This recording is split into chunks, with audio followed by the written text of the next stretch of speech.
है गाइस, आज हम स्टार्ट करेंगे क्लास 10th के VVI objective type question science की। एक क्वेश्चन में बहुत सारे क्वेश्चनों का जवाब। सो हम स्टार्ट करते हैं। बोर्ड पे देखिए। क्वेश्चन है, दाढ़ी बनाने में किस प्रकार का दर्पण का प्रयोग होता है। अगर इसका हम सीधे आंसर की बात करें तो अवतल दर्पण का इस्तेमाल होता है। अब इसके बारे में हम डिटेल से बात करते हैं, यानी पूरे क्वेश्चन में से क्वेश्चन और ऑप्शन का भी क्वेश्चन बनाने का। दाढ़ी बनाने में किस दर्पण का, सबसे पहले हम जानेंगे कि दर्पण किसे कहते हैं। यानी दर्पण क्या है। दर्पण एक क्या है, अपारदर्शी पदार्थ है। क्या है, अपारदर्शी पदार्थ है जो प्रकाश को क्या करता है, एक निश्चित नियम के अनुसार लौटा देता है। ऐसे कि अगर मान लीजिए हम यहाँ पे आईना है, आईना है, आईना पे क्या होगा, सूर्य से प्रकाश आएगा, प्रकाश आएगा, इसको क्या करेगा, लौटा देगा। यानी इधर पार नहीं होगा, इधर से आएगा और इधर लौटा देगा। तो क्या है, अपारदर्शी है। क्या है, अपारदर्शी, जो प्रकाश को लौटा देता है। अगर सिर्फ पार हो जाएगा, प्रकाश इधर से आएगा, इधर पार कर जाएगा, तो ये लेंस हो जाएगा। तो लेंस हो जाएगा तो इसका मतलब पारदर्शी है, पार कर जाएगा। जैसे कि अपारदर्शी में आप समझ सकते हैं, दीवार, ईटा, पत्थर, ये सब क्या है, अपारदर्शी है।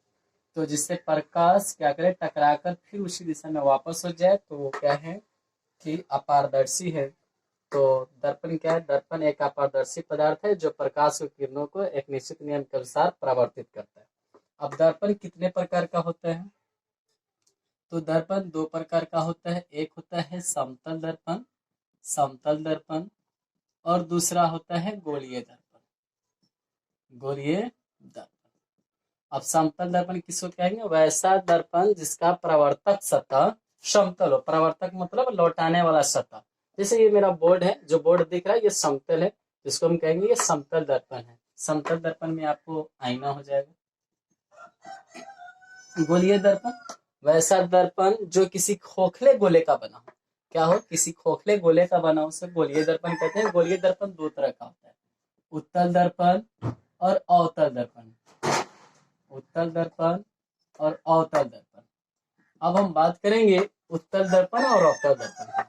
तो यहाँ पे अवतल दर्पण है, तो अवतल दर्पण का परावर्तक सतह, परावर्तक सतह क्या होता है, अवतल दर्पण का परावर्तक सतह अंदर की तरफ धंसा होता है, अंदर की तरफ धंसा होता है, अंदर की तरफ धंसा होता है।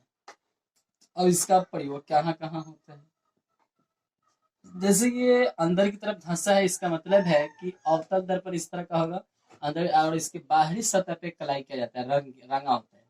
क्या होता है, अवतल में अंदर की तरफ धंसा होता है, बाहर की तरफ कलाई किया जाता है। इसका प्रयोग कहाँ कहाँ होता है, अवतल दर्पण का प्रयोग होता है हजामत में।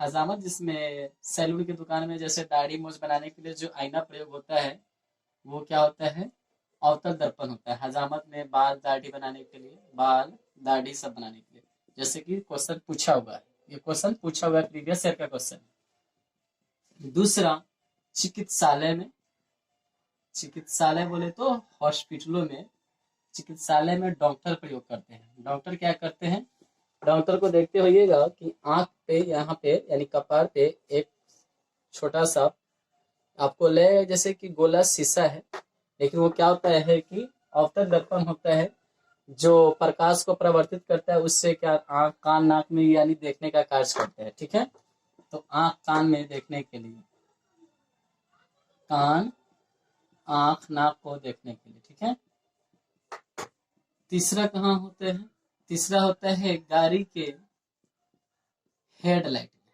कहाँ होता है, गाड़ी के हेडलाइट में भी प्रयोग होता है अवतल दर्पण का। चौथी हम बात करें इसी में, तो कहाँ होता है, सोलर कुकर में, सोलर कुकर में, सोलर कुकर में। पांचवा कहाँ होता है, तो सौर सेल में भी इसी का प्रयोग होता है। पांचवा कहाँ होता है, सौर सेल में भी अवतल दर्पण का प्रयोग होता है। जान गए। अब इसमें प्रतिबिंब कैसा बनते हैं, प्रतिबिंब, अगर अवतल दर्पण में प्रतिबिंब का बात करें तो वास्तविक एवं उल्टा बनता है, वास्तविक एवं उल्टा बनता है। कैसा बनता है, वास्तविक एवं उल्टा बनता है। अगर हम लेंस में बात करें, लेंस में प्रतिबिंब कैसा बनता है, तो कहेंगे काल्पनिक और सीधा, काल्पनिक एवं सीधा बनता है, काल्पनिक एवं सीधा बनता है। अब इसमें भी लेंस है, तो कौन सा लेंस है, अवतल लेंस है। तो अवतल लेंस में अवतल लेंस का प्रयोग कहाँ होता है, अवतल लेंस का प्रयोग, अवतल लेंस का प्रयोग निकट दृष्टि दोष में होता है, निकट दृष्टि दोष में होता है, निकट दृष्टि दोष दूर करने के लिए, निकट दृष्टि दोष के लिए। निकट दृष्टि दोष में होता है क्या है कि निकट का वस्तु दिखाई देता है और दूर की वस्तु नहीं दिखाई देता है, उसे निकट दृष्टि दोष कहते हैं। और इस दोष को दूर करने के लिए अवतल लेंस का इस्तेमाल होता है। लेंस क्या होता है, पारदर्शी होता है। अब हम बात करेंगे उत्तल का। उत्तल दर्पण का परावर्तक सतह, परावर्तक सतह क्या होता है, उठा हुआ रहता है, उठा हुआ रहता है। इसका मतलब है कि इधर की यानी उठा रहेगा तो अंदर की तरफ रांगा हुआ रहता है, कलई किया हुआ रहता है, अंदर की तरफ रांगा हुआ रहता है। इसका प्रयोग कहाँ कहाँ होता है, इसका प्रयोग होता है गाड़ी के साइड मिरर के रूप में, साइड मिरर के रूप में।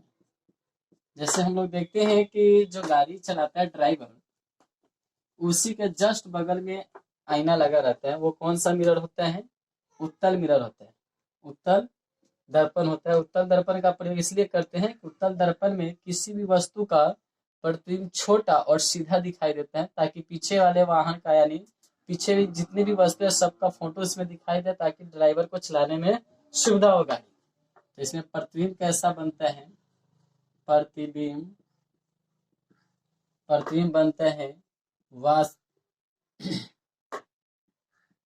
सीधा और काल्पनिक, काल्पनिक को ही आभासी कहते हैं, काल्पनिक या आभासी। ठीक है। अब इसका प्रयोग जाएंगे गाड़ी के साइड मिरर के रूप में। और दूसरी बात होता है स्ट्रीट लाइट में भी इसका प्रयोग होता है, स्ट्रीट लाइट में। स्ट्रीट लाइट बोले तो गली में, जो गली में जो लाइट लगा रहता है इस तरह का, जो खंभा पे ऐसे, तो ये करता है प्रकाश को प्रवर्तित करता है, परावर्तित करता है, चारों तरफ फैलाता है। स्ट्रीट लाइट में भी इसका प्रयोग होता है उत्तल दर्पण का।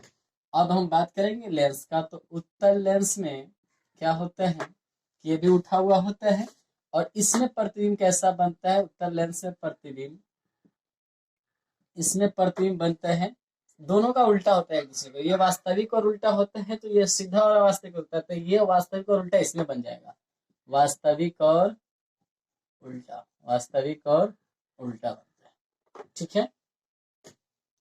अब कह कि उत्तल लेंस का इस्तेमाल कहाँ होता है, तो उत्तल लेंस का प्रयोग होता है दूर दृष्टि को दूर करने के लिए, दूर दृष्टि को दूर करने के लिए, दूर दृष्टि को दूर करने के लिए। अब हम बात करेंगे समतल दर्पण का। समतल दर्पण में क्या होता है कि परावर्तक सतह, परावर्तक सतह समतल होते हैं। जैसे कि अभी ये मेरा बोर्ड दिख रहा है, ये समतल है। समतल दर्पण का क्या क्या गुण है, समतल दर्पण का प्रयोग होता है सिर्फ आईना बनाने में। किसमें होता है, आईना, जनरली हम जो घर में देखते हैं आईना। ठीक है। अब इसका गुण क्या क्या है, अगर समतल दर्पण में किसी वस्तु का प्रतिबिंब देखने के लिए समतल दर्पण की लंबाई कम से कम वस्तु की लंबाई की आधी होनी चाहिए। इसका गुण क्या है, पहला कि समतल दर्पण, समतल दर्पण वस्तु के आधी होनी चाहिए, आधी होनी चाहिए। ठीक है। दूसरा गुण है कि अगर हम समतल दर्पण की तरफ 10 मीटर पर सेकंड के स्पीड से जा रहे हैं, तो उधर से 20 के स्पीड से यानी प्रतिबिंब आता हुआ नजर आएगा। यानी समतल दर्पण में, समतल दर्पण में प्रतिबिंब, प्रतिबिंब की चाल वस्तु की चाल से दुगुना होती है, वस्तु की चाल से 2 गुना होती है। क्या होती है, 2 गुना होती है। तीसरा हम बात करेंगे समतल दर्पण में किसी वस्तु को अगर थीटा डिग्री से घुमाएंगे ना तो प्रतिबिंब में 2 थीटा से घूमेगा। अगर कहने का मतलब है अगर हम 90 डिग्री पर घुमाएंगे तो उसमें प्रतिबिंब में 180 से घूमेगा। अगर 30 डिग्री पे घुमाएंगे तो 60 डिग्री से घूमेगा। चौथा बात है कि अगर दो समतल दर्पण को अगर समांतर रखा जाए तो इसमें प्रतिबिंबों की संख्या बनेगा, अनंत बनेगा। जैसे कि हम लोग कभी कभी हजाम की दुकान में जाते हैं तो बैठते हैं तो देखते हैं कि मेरा ही फेस बहुत सारा बना हुआ है मिरर में। तो क्या होता है कि दोनों मिरर समतल दर्पण में यानी दोनों समान रहता है, तो समांतर रहने पर अनंत प्रतिबिंब बनता है, अनंत प्रतिबिंब बनता है।